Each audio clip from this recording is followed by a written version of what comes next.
ਵਾਹਿਗੁਰੂ ਜੀ ਕਾ ਖਾਲਸਾ ਵਾਹਿਗੁਰੂ ਜੀ ਕੀ ਫਤਿਹ। ਸਾਧ ਸੰਗਤ ਜੀ, ਜੰਮੂ ਕਸ਼ਮੀਰ ਵਿੱਚ ਸਿੱਖ ਧਰਮ ਅਤੇ ਇਤਿਹਾਸ ਨਾਲ ਸੰਬੰਧਿਤ ਤੀਰਥ ਆਸਥਾ ਦੀ ਜੇ ਗੱਲ ਕੀਤੀ ਜਾਵੇ ਤਾਂ ਸ਼੍ਰੋਮਣੀ ਡੇਰਾ ਸੰਤਪੁਰਾ ਨੰਗਾਲੀ ਸਾਹਿਬ ਦਾ ਜ਼ਿਕਰ ਅਤੇ ਚਿੱਤਰ ਸਾਡੇ ਮਨ ਦੇ ਪਰਦੇ ਤੇ ਆਪ ਮੁਹਾਰੇ ਹੀ ਉੱਕਰ ਆਉਂਦਾ ਹੈ।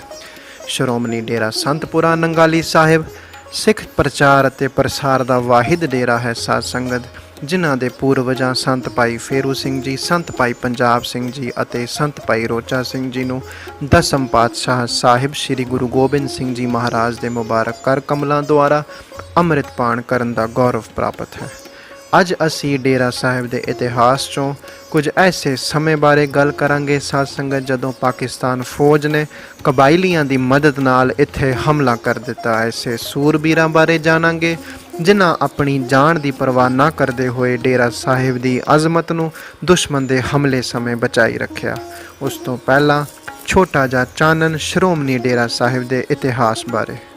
1699 ਦੀ ਵਿਸਾਖੀ ਦੇ ਦਿਨ ਸ੍ਰੀ ਅਨੰਦਪੁਰ ਸਾਹਿਬ ਵਿਖੇ ਪੰਜ ਪਿਆਰਿਆਂ ਦੇ ਚੌਣ ਮਗਰੋਂ ਸ੍ਰੀ ਗੁਰੂ ਗੋਬਿੰਦ ਸਿੰਘ ਜੀ ਦੇ ਹੱਥੀਂ ਜਿਨ੍ਹਾਂ 25 ਬ੍ਰਹਮ ਆਤਮਾਵਾਂ ਗੁਰੂ ਦੇ ਪਿਆਰਿਆਂ ਗੁਰਸਿੱਖਾਂ ਨੂੰ ਖੰਡੇ ਬਾਟੇ ਦੀ ਪਾਹੁਲ ਬਖਸ਼ਿਸ਼ ਹੋਈ। ਸਾਧ ਸੰਗਤ, ਉਹਨਾਂ ਵਿੱਚੋਂ ਸ਼੍ਰੋਮਣੀ ਡੇਰਾ ਸਾਹਿਬ ਦੇ ਪਹਿਲੇ ਮਹਾਂਪੁਰਸ਼ ਸੰਤ ਭਾਈ ਫੇਰੂ ਸਿੰਘ ਜੀ ਵੀ ਸਨ। ਖੰਡੇ ਦੀ ਪਾਹੁਲ ਪ੍ਰਾਪਤ ਕਰਨ ਉਪਰੰਤ ਗੁਰੂ ਸਾਹਿਬ ਜੀ ਨੇ ਸੰਤ ਭਾਈ ਫੇਰੂ ਸਿੰਘ ਜੀ ਨੂੰ ਪਹਾੜ ਦੇਸ਼ ਜੰਮੂ ਕਸ਼ਮੀਰ ਸਿੱਖ ਪ੍ਰਚਾਰ ਲਈ ਭੇਜਿਆ। ਗੁਰੂ ਸਾਹਿਬ ਦੇ ਆਦੇਸ਼ ਮੁਤਾਬਿਕ ਸੰਤ ਜੀ ਨੇ ਪੇਸ਼ਾਵਰ, ਪੁੰਛ, ਮੁਜ਼ੱਫਰਾਬਾਦ, ਕਸ਼ਮੀਰ, ਰਾਵਲਪਿੰਡੀ ਦੇ ਇਲਾਕਿਆਂ ਵਿੱਚ ਪ੍ਰਚਾਰ ਕਰਕੇ ਲੋਕਾਂ ਨੂੰ ਅੰਮ੍ਰਿਤਧਾਰੀ ਬਣਾਇਆ। ਆਪ ਜੀ ਨੇ ਆਪਣੇ ਪਿੰਡ ਰਜੋਈਆਂ, ਜ਼ਿਲ੍ਹਾ ਹਜ਼ਾਰਾ ਕੇਂਦਰ ਕਾਇਮ ਕਰਕੇ ਇਲਾਕਿਆਂ ਵਿੱਚ ਪ੍ਰਚਾਰ ਕਰਦੇ ਰਹੇ। ਆਪ ਜੀ ਤੋਂ ਬਾਅਦ ਸੰਤ ਭਾਈ ਪੰਜਾਬ ਸਿੰਘ ਜੀ ਸ੍ਰੀ ਗੁਰੂ ਗੋਬਿੰਦ ਸਿੰਘ ਜੀ ਦੁਆਰਾ ਚਲਾਈ ਸੰਤ ਪ੍ਰਣਾਲੀ ਦੇ ਦੂਜੇ ਸੰਤ ਸਨ। ਤਲਵੰਡੀ ਸਾਬੋ ਵਿਖੇ ਗੁਰੂ ਜੀ ਦੇ ਹੱਥੀਂ ਆਪ ਜੀ ਨੇ ਖੰਡੇ ਦੀ ਪਾਹੁਲ ਪ੍ਰਾਪਤ ਕੀਤੀ ਅਤੇ ਛਤਰ ਕੈਲਾਸ਼ ਦੀ ਉੱਚੀ ਚੋਟੀ ਜ਼ਿਲ੍ਹਾ ਮੁਜ਼ੱਫਰਾਬਾਦ ਡੇਰਾ ਸਥਾਪਿਤ ਕਰਕੇ ਲੋਕਾਂ ਨੂੰ ਵਹਿਮਾਂ ਭਰਮਾਂ ਤੋਂ ਦੂਰ ਕੀਤਾ ਔਰ ਗੁਰਬਾਣੀ ਨਾਲ ਜੋੜਿਆ। ਇਸ ਪੀੜ੍ਹੀ ਦੇ ਤੀਜੇ ਮਹਾਨ ਸੰਤ ਭਾਈ ਰੋਚਾ ਸਿੰਘ ਜੀ ਹੋਏ ਹਨ, ਜਿਨ੍ਹਾਂ ਨੇ 114 ਵਰ੍ਹਿਆਂ ਦੀ ਲੰਮੇੜੀ ਉਮਰ ਵਿੱਚ 100 ਸਾਲ ਤੋਂ ਵੱਧ ਸਮਾਂ ਸ਼੍ਰੋਮਣੀ ਡੇਰੇ ਦੇ ਮੁਖੀ ਦੀ ਹੈਸੀਅਤ ਨਾਲ ਸਾਧ ਸੰਗਤ ਬਾਖੂਬੀ ਸਿੱਖ ਪ੍ਰਚਾਰ ਦੀ ਸੇਵਾ ਨਿਭਾਈ ਅਤੇ ਛਤਰ ਕੈਲਾਸ਼ ਤੋਂ ਡੇਰਾ ਰਾਵਲਾਕੋਟ ਪੁੰਛ ਆ ਕਾਇਮ ਕੀਤਾ। ਸੰਤ ਭਾਈ ਮੇਲਾ ਸਿੰਘ ਜੀ ਇਸ ਸੰਤ ਪ੍ਰਣਾਲੀ ਦੇ ਚੌਥੇ ਮਹਾਂਪੁਰਸ਼ ਹੋਏ ਹਨ। ਸੰਤ ਭਾਈ ਰੋਚਾ ਸਿੰਘ ਜੀ ਨੇ ਆਪ ਜੀ ਨੂੰ ਹਰ ਪੱਖੋਂ ਸੰਪੂਰਨ ਜਾਣ ਕੇ ਆਪਣੇ ਥਾਂ ਦੇਰੀ ਸਾਹਿਬ ਰਾਵਲਾਕੋਟ ਵਿਖੇ ਸ਼੍ਰੋਮਣੀ ਡੇਰੇ ਦਾ ਮੁਖੀ ਥਾਪਿਆ ਅਤੇ ਪੁੰਛ ਸ਼ਹਿਰ ਦੇ ਚੜ੍ਹਦੇ ਵੱਲ ਡੇਰਾ ਸਥਾਪਿਤ ਕਰਨ ਦਾ ਹੁਕਮ ਕੀਤਾ।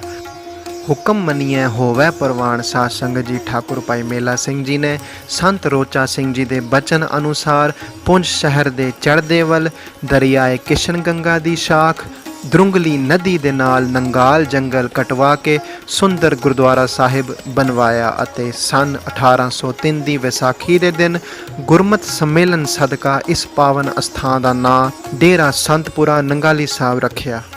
ਉਸ ਸਮੇਂ ਤੋਂ ਅੱਜ ਤੱਕ ਇਹ ਪਾਵਨ ਅਸਥਾਨ ਸਾਧ ਸੰਗਤ ਜੀ ਸਿੱਖ ਪ੍ਰਚਾਰ ਅਤੇ ਪ੍ਰਸਾਰ ਵਿੱਚ ਇੱਕ ਅਹਿਮ ਕਿਰਦਾਰ ਅਦਾ ਕਰਦਾ ਚਲਾ ਆ ਰਿਹਾ ਹੈ। ਆਓ ਹੁਣ ਜਾਣੀਏ ਕਿਨ ਹਾਲਾਤਾਂ ਅੰਦਰ ਪੁੰਛ ਜ਼ਿਲ੍ਹਾ ਔਰ ਸ਼੍ਰੋਮਣੀ ਡੇਰਾ ਸੰਤਪੁਰਾ ਨੰਗਾਲੀ ਸਾਹਿਬ ਵਿਖੇ ਕਬਾਇਲੀਆਂ ਦਾ ਹਮਲਾ ਹੋਇਆ ਅਤੇ ਕਿਵੇਂ ਬਹਾਦਰ ਸੂਰਬੀਰਾਂ ਨੇ ਡੇਰਾ ਸਾਹਿਬ ਦੀ ਰਾਖੀ ਕੀਤੀ।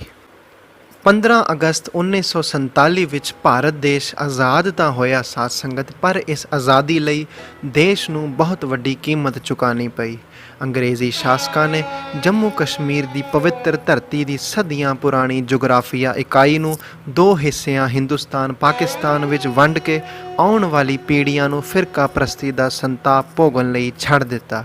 ਆਏ ਦਿਨ ਜੰਮੂ ਕਸ਼ਮੀਰ ਵਿੱਚ ਖਾਸ ਕਰਕੇ ਪੁੰਛ ਮੁਜ਼ੱਫਰਾਬਾਦ ਦੇ ਇਲਾਕਿਆਂ ਵਿੱਚ ਬਗਾਵਤ ਦੀਆਂ ਘਟਨਾਵਾਂ ਆਮ ਹੋਣ ਲੱਗੀਆਂ ਅਤੇ ਥੋੜ੍ਹੇ ਹੀ ਸਮੇਂ ਵਿੱਚ ਇਹ ਇਲਾਕਾ ਇੱਕ ਅਪਵਾਦ ਦਾ ਖੇਤਰ ਯਾਨੀ ਕਨਫਲਿਕਟ ਜ਼ੋਨ ਬਣ ਗਿਆ, ਜਦੋਂ ਇਲਾਕਾਈ ਫੌਜ ਬਾਗੀ ਹੋ ਕੇ ਉਸ ਵੇਲੇ ਦੇ ਮਹਾਰਾਜਾ ਹਕੂਮਤ ਦੇ ਖਿਲਾਫ ਹੋ ਗਈ। ਇਸ ਬਗਾਵਤ ਦਾ ਫਾਇਦਾ ਲੈਂਦੇ ਹੋਏ ਸਾਧ ਸੰਗਤ ਪਾਕਿਸਤਾਨ ਫੌਜ ਨੇ ਆਜ਼ਾਦੀ ਦੇ ਕੁਝ ਮਹੀਨੇ ਅੰਦਰ ਹੀ ਪੁੰਛ ਦੀਆਂ 4 ਤਹਿਸੀਲਾਂ ਅਤੇ ਮੁਜ਼ੱਫਰਾਬਾਦ ਜ਼ਿਲ੍ਹੇ ਵਿਖੇ ਕਬਾਇਲੀਆਂ ਦੇ ਰੂਪ ਵਿੱਚ ਹਮਲਾ ਬੋਲ ਦਿੱਤਾ। ਅਕਤੂਬਰ 1947 ਵਿੱਚ ਹਮਲੇ ਸ਼ੁਰੂ ਹੋਏ ਸਾਧ ਸੰਗਤ। ਜਿਨ੍ਹਾਂ ਵਿੱਚ ਹਜ਼ਾਰਾਂ ਮਾਸੂਮ ਜਾਨਾਂ ਕਤਲ ਕੀਤੀਆਂ ਗਈਆਂ ਅਤੇ ਹਮਲੇ ਦੌਰਾਨ ਬਹੁ ਗਿਣਤੀ ਵਿੱਚ ਵੱਖ-ਵੱਖ ਇਲਾਕਿਆਂ ਦੇ ਲੋਕ ਦੁਸ਼ਮਣ ਨਾਲ ਲੜਦੇ ਹੋਏ ਪੁੰਛ ਸ਼ਹਿਰ ਆ ਇਕੱਠੇ ਹੋਏ। ਨਵੰਬਰ ਮਹੀਨੇ 1947 ਦੇ ਅਖੀਰਲੇ ਦਿਨਾਂ ਤੱਕ ਕਬਾਇਲੀਆਂ ਨੇ ਹਵੇਲੀ, ਸਦਨੂਤੀ, ਬਾਗ, ਮੈਂਡਰ ਤਹਿਸੀਲਾਂ ਅਤੇ ਜ਼ਿਲ੍ਹਾ ਮੁਜ਼ੱਫਰਾਬਾਦ ਆਪਣੇ ਕਬਜ਼ੇ ਵਿੱਚ ਕਰਕੇ ਪੁੰਛ ਸ਼ਹਿਰ ਨੂੰ ਚਾਰੇ ਪਾਸੋਂ ਘੇਰ ਲਿਆ। ਕੁੱਲ 60,000 ਲੋਕ ਇਸ ਘੇਰਾਬੰਦੀ ਤੋਂ ਪ੍ਰਭਾਵਿਤ ਹੋਏ ਸਾਧ ਸੰਗਤ ਅਤੇ ਕਈਆਂ ਦੀ ਭੁੱਖ ਤੇ ਬਿਮਾਰੀ ਦੇ ਕਾਰਨ ਜਾਨ ਚਲੀ ਗਈ। ਇਸੇ ਸਮੇਂ ਦੌਰਾਨ ਸਾਧ ਸੰਗਤ 28 ਨਵੰਬਰ 1947 ਦੀ ਸ਼ਾਮ ਉਸ ਵੇਲੇ ਡੇਰਾ ਸਾਹਿਬ ਦੇ ਮਹਾਪੁਰਸ਼ ਮਹੰਤ ਭਾਈ ਬਚਿੱਤਰ ਸਿੰਘ ਜੀ ਨੂੰ ਸੰਗਤ ਦੇ ਰਾਹੀਂ ਇਹ ਸੂਚਨਾ ਮਿਲੀ ਕਿ ਕਬਾਇਲੀ ਉੱਤਰ ਵਾਲੇ ਪਾਸਿਓਂ ਯਾਨੀ ਨਾਰਦਰਨ ਸਾਈਡ ਤੋਂ ਕਿਰਨੀ ਸੈਕਟਰ ਘੁਸਪੈਠ ਕਰਕੇ ਪਿੰਡ ਸ਼ਾਹਪੁਰ ਮਜਦਾਰ ਤੱਕ ਪਹੁੰਚ ਚੁੱਕੇ ਹਨ ਅਤੇ ਪੱਛਮ ਯਾਨੀ ਵੈਸਟਰਨ ਸਾਈਡ ਦਰੁੰਗਲੀ ਪਾਰ ਕੋਜਰਾ ਪਿੰਡ ਤੇ ਬਾਂਡੀ ਚੇਚੀਆਂ ਮੌਜੂਦ ਪਾਏ ਗਏ ਹਨ। ਕਿਸੇ ਵੀ ਵਕਤ ਹਮਲਾ ਹੋਣ ਦੇ ਡਰ ਨਾਲ ਡੇਰੇ ਵਿੱਚ ਮੌਜੂਦ ਪਰਿਵਾਰਾਂ ਨੂੰ ਪੁੰਛ ਸ਼ਹਿਰ ਭੇਜ ਦਿੱਤਾ ਗਿਆ ਅਤੇ ਮੁਕਾਮੀ ਲੋਕਾਂ ਨੂੰ ਸਾਧ ਸੰਗਤ ਹਥਿਆਰ ਤੇ ਬਾਰੂਦ ਲਿਆਉਣ ਲਈ ਮਹੰਤ ਸਾਹਿਬ ਵੱਲੋਂ ਹੁਕਮ ਕੀਤਾ ਗਿਆ। ਰਾਤ ਹੋਣ ਤੋਂ ਪਹਿਲਾਂ ਹੀ ਸਾਧ ਸੰਗਤ ਕੁਝ 12 ਬੋਰ ਸਿੰਗਲ ਬੈਰਲ ਬੰਦੂਕਾਂ ਲਿਆਈਆਂ ਗਈਆਂ। ਡੇਰੇ ਦੇ ਦਰਵਾਜ਼ੇ ਬੰਦ ਕਰ ਦਿੱਤੇ ਗਏ ਔਰ ਇੱਕ ਤਾਰ ਦੇ ਖੰਭੇ ਦੇ ਆਧਾਰ ਸਿਰੇ ਤੋਂ ਮੋਟਾਰ ਯਾਨੀ ਤੋਪ ਬਣਾ ਕੇ ਐਮਰਜੈਂਸੀ ਲਈ ਸੰਗਤ ਵੱਲੋਂ ਤਿਆਰ ਰੱਖੀ ਗਈ। 28 ਨਵੰਬਰ ਦੀ ਰਾਤ ਤੋਂ ਹੀ ਡੇਰੇ ਤੇ ਮੌਜੂਦ 8 ਤੋਂ 10 ਸਿੰਘ ਚੌਕਸੀ ਤੇ ਖੜੇ ਹੋ ਗਏ ਅਤੇ ਅਗਲੇ ਦਿਨ ਸਵੇਰ ਤੱਕ ਸਮਾਂ ਸ਼ਾਂਤਮਈ ਲੰਘ ਗਿਆ। ਸਾਧ ਸੰਗਤ ਇਹ ਸ਼ਾਂਤੀ ਕੁਝ ਹੀ ਪਲਾਂ ਲਈ ਸੀ ਜਦੋਂ 29 ਨਵੰਬਰ 1947 ਸਵੇਰ 9:30 ਵਜੇ ਕਬਾਇਲੀਆਂ ਨੇ ਪੂਰੇ ਜ਼ੋਰ ਨਾਲ ਡੇਰਾ ਸਾਹਿਬ ਕੰਪਲੈਕਸ ਤੇ ਹਮਲਾ ਕਰ ਦਿੱਤਾ। ਅਚਾਨਕ ਗੋਲੀਬਾਰੀ ਦੇ ਪ੍ਰਕੋਪ ਨਾਲ ਅੰਮ੍ਰਿਤ ਵੇਲੇ ਡੇਰੇ ਤੇ ਆਈ ਸੰਗਤ ਵਿੱਚ ਦਹਿਸ਼ਤ ਫੈਲ ਗਈ। ਵੱਧ ਗਿਣਤੀ ਵਿੱਚ ਲੋਕ ਡੇਰੇ ਦੀ ਪੁਰਾਣੀ ਦਿਓੜੀ ਦੇ ਰਸਤੇ ਪੁੰਛ ਸ਼ਹਿਰ ਵੱਲ ਵਾਪਸ ਤੁਰ ਪਏ। ਗੋਲੀਬਾਰੀ ਦੇ ਜ਼ਰੀਏ ਕਬਾਇਲੀਆਂ ਨੇ ਕੁਝ ਹੀ ਸਮੇਂ ਵਿੱਚ ਸਾਧ ਸੰਗਤ ਚਾਰੇ ਪਾਸੋਂ ਡੇਰੇ ਨੂੰ ਘੇਰ ਲਿਆ ਅਤੇ ਅੰਦਰ ਬਾਹਰ ਦੀ ਆਵਾਜਾਈ ਨੂੰ ਵੀ ਮੁਸ਼ਕਿਲ ਬਣਾ ਦਿੱਤਾ। ਇਸ ਔਖੀ ਘੜੀ ਵਿੱਚ ਡੇਰੇ ਅੰਦਰ ਮੌਜੂਦ ਸੰਗਤ ਨੂੰ ਕੋਈ ਤੁਰੰਤ ਹੱਲ ਨਜ਼ਰ ਨਹੀਂ ਆਇਆ ਅਤੇ ਸਥਿਤੀ ਦੀ ਗੰਭੀਰਤਾ ਨੂੰ ਦੇਖਦੇ ਹੋਏ ਭਾਈ ਪੂਰਨ ਸਿੰਘ ਜੀ ਜੋ ਕਿ ਡੇਰਾ ਸਾਹਿਬ ਅਤੇ ਮਹਾਪੁਰਸ਼ਾਂ ਦੇ ਬਹੁਤ ਕਰੀਬੀ ਸਨ, ਉਹਨਾਂ ਆਪ ਮਹੰਤ ਬਚਿੱਤਰ ਸਿੰਘ ਜੀ ਨੂੰ ਹੱਥ ਜੋੜ ਕੇ ਡੇਰਾ ਸਾਹਿਬ ਛੱਡਣ ਦੀ ਬੇਨਤੀ ਕੀਤੀ ਔਰ ਇਹ ਭਰੋਸਾ ਦਿੱਤਾ ਕਿ ਫੌਜ ਦੇ ਆਉਣ ਤੱਕ ਦੁਸ਼ਮਣ ਨੂੰ ਅੱਗੇ ਨਹੀਂ ਵਧਣ ਦਿੱਤਾ ਜਾਏਗਾ।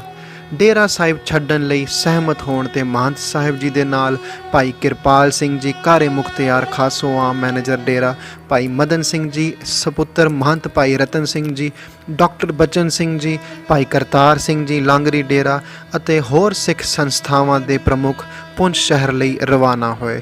ਇਸ ਕਾਫਲੇ ਨੂੰ ਭਾਈ ਪੂਰਨ ਸਿੰਘ ਜੀ ਵੱਲੋਂ ਇੱਕ 12 ਬੋਰ ਸਿੰਗਲ ਬੈਰਲ ਰਾਈਫਲ ਆਪਣੀ ਸੁਰੱਖਿਆ ਲਈ ਵੀ ਦਿੱਤੀ ਗਈ। ਸਾਧ ਸੰਗਤ ਕਬਾਇਲੀਆਂ ਦੇ ਹਮਲੇ ਤੋਂ ਬਚਾਵ ਲਈ ਸਾਧ ਸੰਗਤ ਹੁਣ ਸਿਰਫ 7 ਸਿੰਘ ਡੇਰੇ ਵਿੱਚ ਮੌਜੂਦ ਸਨ। ਇਨ੍ਹਾਂ ਯੋਧਿਆਂ ਨੇ ਭਾਈ ਪੂਰਨ ਸਿੰਘ ਜੀ ਜੋ ਕਿ ਨੰਗਾਲੀ ਸਾਹਿਬ ਦੇ ਰਹਿਣ ਵਾਲੇ ਸਨ, ਉਹਨਾਂ ਦੀ ਅਗਵਾਈ ਵਿੱਚ ਡੇਰਾ ਕੰਪਲੈਕਸ ਦੀ ਪਹਿਲੀ ਮੰਜ਼ਿਲ ਦੇ ਹਾਲ ਅੰਦਰ ਮੋਰਚਾਬੰਦੀ ਕੀਤੀ। ਇਸ ਮੋਰਚਾ ਪਾਰਟੀ ਵਿੱਚ ਸਰਦਾਰ ਫਕੀਰ ਸਿੰਘ ਜੀ ਨੰਗਾਲੀ ਸਾਹਿਬ ਤੋਂ, ਸਰਦਾਰ ਨਾਨਕ ਸਿੰਘ ਜੀ ਨੰਗਾਲੀ ਸਾਹਿਬ ਤੋਂ, ਭਾਈ ਪ੍ਰੇਮ ਸਿੰਘ ਜੀ ਖੜੀ ਧਰਮਸਾਲ ਤੋਂ, ਸ਼੍ਰੀ ਅਮਰਚੰਦ ਜੀ ਜੋ ਕਿ ਇੱਕ ਡੋਗਰਾ ਫੌਜੀ ਸਨ ਤਹਿਸੀਲ ਪਲਾਂਦਰੀ ਤੋਂ, ਸਰਦਾਰ ਲਾਇਕ ਸਿੰਘ ਜੀ ਤਹਿਸੀਲ ਬਾਗ ਤੋਂ, ਭਾਈ ਭਗਤ ਸਿੰਘ ਜੀ ਦੱਤਾ ਇਹ ਵੀ ਤਹਿਸੀਲ ਬਾਗ ਤੋਂ ਸਨ। ਇਹ ਸਭ ਸਿੰਘ ਸਾਧ ਸੰਗਤ ਜੀ ਮੋਰਚਾ ਪਾਰਟੀ ਵਿੱਚ ਸ਼ਾਮਿਲ ਸਨ।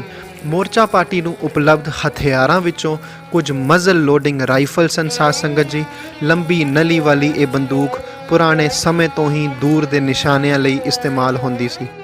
ਇਸ ਤੋਂ ਇਲਾਵਾ ਨਜ਼ਦੀਕ ਦੇ ਫਾਇਰ ਲਈ ਸਾਧ ਸੰਗਤ ਕੁਝ 12 ਬੋਰ ਡਬਲ ਬੈਰਲ ਰਾਈਫਲ ਸਨ ਔਰ ਇੱਕ .777 ਬੋਰ ਡਬਲ ਬੈਰਲ ਰਾਈਫਲ ਜੋ ਕਿ ਬਹੁਤ ਹੀ ਜ਼ੋਰਦਾਰ ਅਤੇ ਸਟੀਕ ਨਿਸ਼ਾਨੇ ਵਾਲੀ ਬੰਦੂਕ ਸੀ, ਜਿਸ ਦੇ ਵਿੱਚ ਪਿੱਤਲ ਦੇ ਕਾਰਤੂਸ ਇਸਤੇਮਾਲ ਹੁੰਦੇ ਸਨ ਔਰ ਕੁਝ ਤਲਵਾਰਾਂ ਵੀ ਸਾਧ ਸੰਗਤ ਸਿੰਘਾਂ ਕੋਲ ਮੌਜੂਦ ਸਨ। ਡੇਰਾ ਸਾਹਿਬ ਤੇ ਗੋਲੀਬਾਰੀ ਸਾਧ ਸੰਗਤ ਚਾਰੇ ਪਾਸੋਂ ਤੋਂ ਹੋ ਰਹੀ ਸੀ, ਪਰ ਉੱਤਰ ਪੂਰਬੀ ਯਾਨੀ ਪਿੰਡ ਡੋਡਾ ਸ਼ਾਹਪੁਰ ਕਿਰਨੀ ਸੈਕਟਰ ਵਾਲੇ ਪਾਸੋਂ ਸਭ ਤੋਂ ਪ੍ਰਭਾਵਸ਼ਾਲੀ ਸੀ।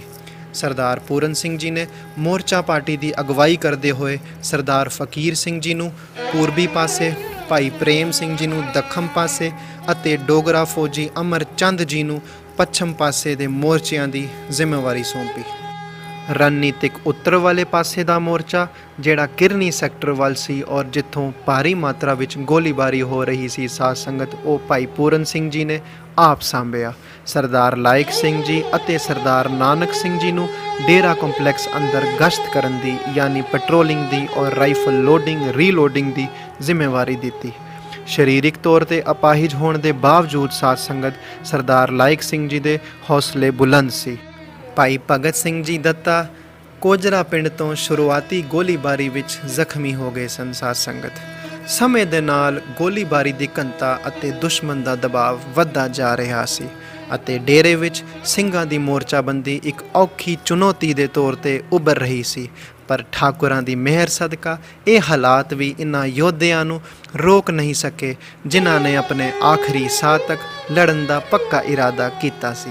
ਸਿੰਘਾਂ ਵੱਲੋਂ ਇਹ ਲੜਾਈ ਸਾਧ ਸੰਗਤ ਇੱਕ ਨਿਸ਼ਚਿਤ ਰਣਨੀਤੀ ਨਾਲ ਲੜੀ ਗਈ। ਕਾਰਤੂਸਾਂ ਦੀ ਘਾਟ ਹੋਣ ਕਰਕੇ ਸਾਧ ਸੰਗਤ ਸੂਝ-ਬੂਝ ਨਾਲ ਦੁਸ਼ਮਣ ਦੀ ਹਰਕਤ ਨੂੰ ਵੇਖਦੇ ਹੋਏ ਗੋਲੀਬਾਰੀ ਰੁਕ ਕੇ ਕੀਤੀ ਜਾਂਦੀ ਸੀ। ਇਹ ਦੁਸ਼ਮਣ ਨੂੰ ਚਕਮੇ ਵਿੱਚ ਪਾਉਣ ਲਈ ਸੀ ਸਾਧ ਸੰਗਤ, ਅਤੇ ਦੁਸ਼ਮਣ ਇਸ ਨੂੰ ਆਪਣੀ ਜਿੱਤ ਸਮਝ ਕੇ ਜਦ ਡੇਰੇ ਦੇ ਹੋਰ ਨਜ਼ਦੀਕ ਵੱਧ ਕੇ ਖੁੱਲ੍ਹੇ ਇਲਾਕਿਆਂ ਵਿੱਚ ਆਉਂਦਾ ਤੇ ਸਿੰਘਾਂ ਦੀ ਗੋਲੀ ਦਾ ਸ਼ਿਕਾਰ ਹੋ ਜਾਂਦਾ। ਡੇਰੇ ਦੀਆਂ ਕੰਧਾਂ ਦੀ ਚੌੜਾਈ ਸਾਧ ਸੰਗਤ ਅਤੇ ਇਹਨਾਂ ਵਿੱਚ ਅਧੂਰੇ ਉਸਾਰੀ ਦੇ ਛੇਕ ਸਿੰਘਾਂ ਦੇ ਮੋਰਚਿਆਂ ਨੂੰ ਹੋਰ ਮਜ਼ਬੂਤੀ ਦਿੰਦੇ ਰਹੇ। ਮਹਾਪੁਰਸ਼ਾਂ ਦੀ ਰਹਿਮਤ ਸਦਕਾ ਸਾਧ ਸੰਗਤ ਰਣਨੀਤੀਆਂ ਨੇ ਕੰਮ ਕੀਤਾ ਔਰ ਕਾਫੀ ਸਮੇਂ ਤੱਕ ਸਿੰਘਾਂ ਨੇ ਡਟ ਕੇ ਮੁਕਾਬਲਾ ਕਰਦੇ ਹੋਏ ਕਬਾਇਲੀਆਂ ਨੂੰ ਡੇਰੇ ਤੋਂ ਦੂਰ ਰੱਖਿਆ। ਦੁਸ਼ਮਣ ਦੀ ਗੋਲੀਬਾਰੀ ਨੂੰ ਵੇਖਦੇ ਹੋਏ ਸਾਧ ਸੰਗਤ ਇਹ ਨਿਸ਼ਚਿਤ ਹੋ ਗਿਆ, ਜਿਵੇਂ ਉਮੀਦ ਕੀਤੀ ਜਾ ਰਹੀ ਸੀ, ਕਿ ਉੱਤਰ ਵਾਲੇ ਪਾਸਿਓਂ ਹੀ ਦੁਸ਼ਮਣ ਡੇਰੇ ਤੇ ਆਪਣਾ ਅੰਤਿਮ ਹਮਲਾ ਕਰੇਗਾ।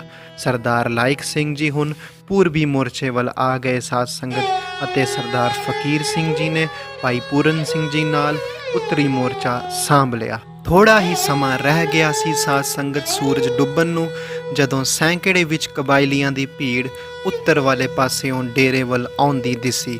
ਟਕਦਮ ਹਥਿਆਰਾਂ ਨਾਲ ਲੈਸ ਦੋ ਕਬਾਇਲੀ ਇਸ ਭੀੜ ਦੀ ਅਗਵਾਈ ਕਰਦੇ ਹੋਏ ਜਦ ਖੁੱਲ੍ਹੇ ਇਲਾਕਿਆਂ ਵਿੱਚ ਪੈਰ ਪਾਉਣ ਲੱਗੇ ਤਾਂ ਉਸੇ ਮੌਕੇ ਭਾਈ ਪੂਰਨ ਸਿੰਘ ਜੀ ਔਰ ਫਕੀਰ ਸਿੰਘ ਜੀ ਨੇ ਸਟੀਕ ਨਿਸ਼ਾਨਾ ਲਾਉਂਦੇ ਹੋਏ ਛਾਤੀ ਤੇ ਫਾਇਰ ਕੀਤਾ ਅਤੇ ਦੋਨਾਂ ਪਠਾਨਾਂ ਦੀ ਮੌਕੇ ਤੇ ਮੌਤ ਹੋ ਗਈ। ਇਸ ਫਾਇਰਿੰਗ ਵਿੱਚ ਸਿੰਘਾਂ ਨੇ ਸੈਂਕੜੇ ਹੋਰ ਕਬਾਇਲੀ ਵੀ ਜ਼ਖਮੀ ਕਰ ਦਿੱਤੇ। ਇਸ ਸਫਲਤਾ ਨੇ ਸਾਧ ਸੰਗਤ ਯੋਧਿਆਂ ਦੇ ਮਨੋਬਲ ਨੂੰ ਹੱਲਾਸ਼ੇਰੀ ਦਿੱਤੀ। ਬਦਲੇ ਦੀ ਭਾਵਨਾ ਨਾਲ ਕਬਾਇਲੀਆਂ ਨੇ ਉੱਤਰੀ ਮੋਰਚੇ ਤੋਂ ਕੁਝ ਫੁੱਟ ਦੂਰ ਪਏ ਮੱਕੀ ਦੇ ਢੇਰ ਨੂੰ ਅੱਗ ਲਾ ਦਿੱਤੀ। ਭਾਈ ਪੂਰਨ ਸਿੰਘ ਜੀ ਸਾਧ ਸੰਗਤ ਵਿਸ਼ਵ ਯੁੱਧ ਇੱਕ ਦੌਰਾਨ ਬਤੌਰ ਅੰਗਰੇਜ਼ੀ ਫੌਜੀ ਨਾਰਥ ਵੈਸਟ ਫਰੰਟੀਅਰ ਵਿੱਚ ਕੰਮ ਕਰ ਚੁੱਕੇ ਸਨ ਅਤੇ ਕਬਾਇਲੀਆਂ ਦੇ ਬਦਲਾ ਲੈਣ ਦੀ ਆਦਤ ਤੋਂ ਚੰਗੀ ਤਰ੍ਹਾਂ ਵਾਕਿਫ ਸਨ। ਅੱਗੇ ਰਾਤ ਲੰਬੀ ਸੀ ਸਾਧ ਸੰਗਤ, ਔਰ ਹਨੇਰੇ ਦਾ ਫਾਇਦਾ ਲੈਂਦੇ ਹੋਏ ਦੁਸ਼ਮਣ ਫਿਰ ਹਮਲੇ ਲਈ ਅੱਗੇ ਨਾ ਵੱਧ ਸਕੇ। ਆਪ ਜੀ ਸਿੰਘਾਂ ਨੂੰ ਵੱਧ ਸੁਚੇਤ ਅਤੇ ਸਾਵਧਾਨ ਰਹਿਣ ਲਈ ਕਹਿੰਦੇ ਰਹਿੰਦੇ ਸਨ। ਉਸ ਘੜੀ ਅਕਾਲ ਪੁਰਖ ਦੀ ਕੁਝ ਐਸੀ ਰਜ਼ਾ ਸੀ ਸਾਧ ਸੰਗਤ ਕਿ ਕਬਾਇਲੀਆਂ ਵੱਲੋਂ ਕੀਤੀ ਗਈ ਬੋਖਲਾਹਟ ਵਿੱਚ ਹਰ ਕਾਰਵਾਈ ਸਿੰਘਾਂ ਲਈ ਮਦਦਗਾਰ ਸਾਬਿਤ ਹੋ ਰਹੀ ਸੀ। ਮੱਕੀ ਦੀ ਬਲਦੀ ਅੱਗ ਨੇ ਵੀ ਵਾਜਿਬ ਦੂਰੀ ਤੱਕ ਉੱਤਰ ਪੂਰਬੀ ਪਾਸੇ ਦੁਸ਼ਮਣ ਤੇ ਨਜ਼ਰ ਰੱਖਣ ਵਿੱਚ ਮਦਦ ਕੀਤੀ ਅਤੇ ਡੇਰਾ ਕੰਪਲੈਕਸ ਅੰਦਰ ਦੀ ਮੂਵਮੈਂਟ ਨੂੰ ਵੀ ਆਸਾਨ ਕਰ ਦਿੱਤਾ। ਰਾਤ ਦੇ 9:30 ਵਜੇ ਸਾਧ ਸੰਗਤ ਸੈਨਾ ਦੇ ਆਉਣ ਤੇ ਦੁਸ਼ਮਣ ਭੱਜ ਗਿਆ। ਬ੍ਰਿਗੇਡੀਅਰ ਪ੍ਰੀਤਮ ਸਿੰਘ ਜੀ ਆਪਣੀ ਫੌਜ ਇੱਕ ਪੈਰਾ ਕੁਮਾਊਂ ਰੈਜੀਮੈਂਟ ਨਾਲ ਪੱਛਮ ਦੀ ਟੱਕੀ ਵਾਲੇ ਪਾਸਿਓਂ ਡੇਰੇ ਅੰਦਰ ਦਾਖਲ ਹੋਏ। ਬ੍ਰਿਗੇਡੀਅਰ ਸਾਹਿਬ ਨੇ ਭਾਈ ਪੂਰਨ ਸਿੰਘ ਜੀ ਤੋਂ ਜਦੋਂ ਪੁੱਛਿਆ ਕਿ ਤੁਸੀਂ ਕਿਤਨੇ ਸਿੰਘ ਹੋ, 7 ਸਿੰਘ ਸ਼ਬਦ ਸੁਣ ਕੇ ਉਹ ਹੈਰਾਨ ਹੋ ਗਏ ਸਾਧ ਸੰਗਤ ਅਤੇ ਕਹਿਣ ਲੱਗੇ, ਤੁਸੀਂ ਧੰਨ ਹੋ ਜਿਨ੍ਹਾਂ ਨੇ ਕੇਵਲ 7 ਹੋਣ ਤੇ ਵੀ ਸੈਂਕੜੇ ਦੁਸ਼ਮਣਾਂ ਤੋਂ ਆਪਣੇ ਪਵਿੱਤਰ ਸਥਾਨ ਨੂੰ ਬਚਾਈ ਰੱਖਿਆ। ਦੂਜੀ ਸਵੇਰ ਬ੍ਰਿਗੇਡੀਅਰ ਸਾਹਿਬ ਨੇ ਸਾਰੇ ਇਲਾਕੇ ਦਾ ਭਲੀ ਭਾਂਤ ਜਾਇਜ਼ਾ ਲੈ ਕੇ ਹੁਕਮ ਕਰ ਦਿੱਤਾ ਸਾਧ ਸੰਗਤ ਕਿ ਸਾਨੂੰ ਇਹ ਇਲਾਕਾ ਖਾਲੀ ਕਰਨਾ ਪਵੇਗਾ। ਉਹਨਾਂ ਦੇ ਮੁਤਾਬਿਕ ਉਸ ਸਮੇਂ ਪੁੰਛ ਸ਼ਹਿਰ ਦਾ ਘੇਰਾ ਤੋੜਨਾ ਜ਼ਿਆਦਾ ਜ਼ਰੂਰੀ ਸੀ ਸਾਧ ਸੰਗਤ। ਉਹਨਾਂ ਦੇ ਬੋਲ ਸਨ, ਜੇ ਗੁਰੂ ਮਹਾਰਾਜ ਨੇ ਕਿਰਪਾ ਕੀਤੀ ਤੇ ਇਸ ਸਥਾਨ ਦੇ ਜ਼ਰੂਰ ਦਰਸ਼ਨ ਕਰਾਂਗੇ। ਡੇਰਾ ਸਾਹਿਬ ਨੂੰ ਖਾਲੀ ਕਰਨ ਦੇ ਹੁਕਮ ਤੇ ਮੋਰਚਾ ਪਾਰਟੀ ਨੇ ਸ੍ਰੀ ਗੁਰੂ ਗ੍ਰੰਥ ਸਾਹਿਬ ਜੀ ਦੀਆਂ ਬੀੜਾਂ ਨੂੰ ਮਰਿਆਦਾ ਅਨੁਸਾਰ ਬਾਅਦਬ ਢੰਗ ਨਾਲ ਪੁੰਛ ਸ਼ਹਿਰ ਪਹੁੰਚਾਇਆ ਔਰ ਤੋਸ਼ੇਖਾਨੇ 'ਚੋਂ ਕੀਮਤੀ ਹਵਾਲੇ ਅਤੇ ਦਸਤਾਵੇਜ਼ ਵੀ ਇਕੱਠੇ ਕਰਕੇ ਵਾਪਸ ਸ਼ਹਿਰ ਵੱਲ ਲਿਆਏ ਗਏ। ਡੇਰਾ ਸਾਹਿਬ ਖਾਲੀ ਹੋਣ ਦੇ 1 ਮਹੀਨੇ ਬਾਅਦ ਕਬਾਇਲੀਆਂ ਨੇ ਇਸ ਨੂੰ ਅਗਨ ਭੇਂਟ ਕਰ ਦਿੱਤਾ ਔਰ ਤਕਰੀਬਨ 10 ਮਹੀਨੇ ਬਾਅਦ ਭਾਰਤੀ ਫੌਜਾਂ ਨੇ ਇਸ ਇਲਾਕੇ ਤੇ ਦੁਬਾਰਾ ਕਬਜ਼ਾ ਕੀਤਾ। 14 ਦਸੰਬਰ 1947 ਨੂੰ ਮਹੰਤ ਬਚਿੱਤਰ ਸਿੰਘ ਜੀ ਦੀ ਕਿਆਦਤ ਵਿੱਚ ਬਣੀ ਕਮੇਟੀ ਵੱਲੋਂ 7 ਸੂਰਬੀਰਾਂ ਨੂੰ ਸਨਮਾਨਿਤ ਕਰਨ ਲਈ ਸਾਧ ਸੰਗਤ ਵਿਸ਼ੇਸ਼ ਸਮਾਰੋਹ ਖਾਲਸਾ ਗਰਾਊਂਡ ਪੁੰਛ ਆਯੋਜਿਤ ਕੀਤਾ ਗਿਆ। ਮਹਾਂਪੁਰਸ਼ਾਂ ਅਤੇ ਕਮੇਟੀ ਮੈਂਬਰਾਂ ਨੇ 7 ਸੂਰਬੀਰਾਂ ਦੀ ਰੱਜ ਕੇ ਸ਼ਲਾਘਾ ਕੀਤੀ, ਜਿਨ੍ਹਾਂ ਆਪਣੀ ਜਾਨ ਦੀ ਪਰਵਾਹ ਨਾ ਕਰਦੇ ਹੋਏ ਪਾਵਨ ਡੇਰੇ ਦੀ ਰਾਖੀ ਕੀਤੀ। ਸਰਦਾਰ ਭਗਤ ਸਿੰਘ ਜੀ ਦੱਤਾ ਜਿਹੜੇ ਇਸ ਲੜਾਈ ਵਿੱਚ ਸ਼ਹੀਦ ਹੋ ਗਏ ਸਨ, ਸਾਧ ਸੰਗਤ ਉਹਨਾਂ ਨੂੰ ਸ਼ਰਧਾਂਜਲੀਆਂ ਭੇਂਟ ਕੀਤੀਆਂ ਗਈਆਂ। ਮਹੰਤ ਸਾਹਿਬ ਜੀ ਨੇ ਆਪਣੇ ਕਰ ਕਮਲਾਂ ਨਾਲ ਡੇਰਾ ਸਾਹਿਬ ਵੱਲੋਂ 5 ਸੂਰਬੀਰਾਂ ਨੂੰ ਚਾਂਦੀ ਦੇ ਤਗਮੇ ਅਤੇ 1 ਡੋਗਰਾ ਫੌਜੀ ਨੂੰ ਦਸਤਾਰ ਭੇਂਟ ਕੀਤੀ।